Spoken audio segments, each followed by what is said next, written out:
film project, The Emperor of All Maladies, is about as close to the bone as filmmaking gets for me. Cancer has been a huge part of my life. There is never a moment in my awareness as a human being that I didn't know that something was desperately wrong with my mother. 2.5, 3 years old, she was sick with cancer. She died when I was 11, almost 12 years old. The reason why I do what I do comes from this illness and this death and watching it happen. So in a way, as much as you want to move away from it, you have to move towards it. One of my patients asked me a very simple question: what is it that I'm fighting? I was drawn, sort of obsessively drawn to this question, because I thought to myself, well, here's something that is going to intersect with all of our lives, yet we know very little about it. We don't know its history. Where does it rise? What happens next? Where are we in this journey? So I decided to take the journey way back into the past and way forward into the future. Try to understand, where are we today with cancer? What happens next?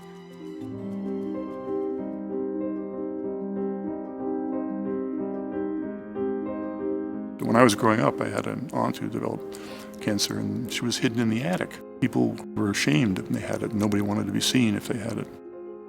I went to medical school from 48 to 52, and at that time, we were told you don't tell patients that they have cancer because it's inhuman. It would be cruel to do so. I remember one girl, I remember she looked at me, I'm dying. Can't you save me, Dr. Pinko? Can't you save me?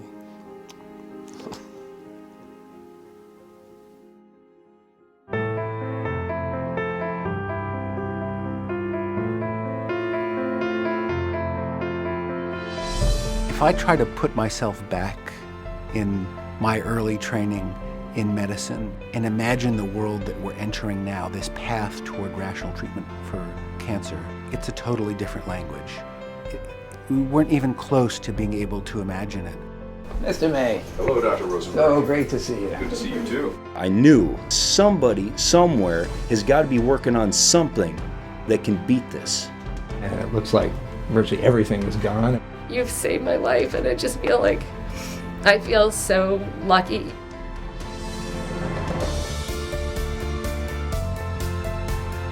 Supercell's coming back. All right, dear. Right here, little buggers. This is it. Right in this area.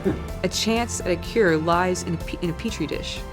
I can't imagine for any of us to be able to do this job in a sustained way without having the ability to find what is hopeful in every situation. You want to see that? Yeah. This is the before picture. That was her tumor 6 weeks ago. You see how much smaller it's gotten? Yeah. Way to go. There are some oncologists who drop out of oncology. They say the tragedy of losing patients is too difficult for them. I've lost a lot of patients because I've been around a long time, and it is difficult. But I haven't lost my ability to say this is a step on the road to eventual success. And if I am not successful, my successors will be successful. You have to believe in the future, and I do.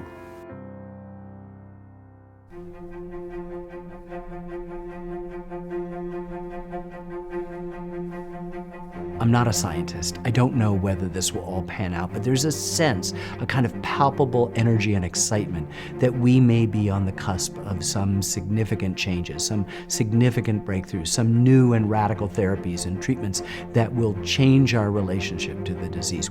Make no mistake, this is one of the most significant human challenges in our history.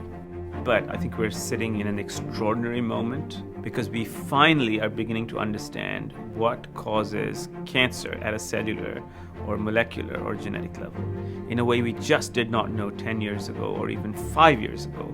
You look at what's going on with cancer right now, it's stunning. It is exhilarating to see the understanding of cancer that's piling up, to see the early drugs that are being developed.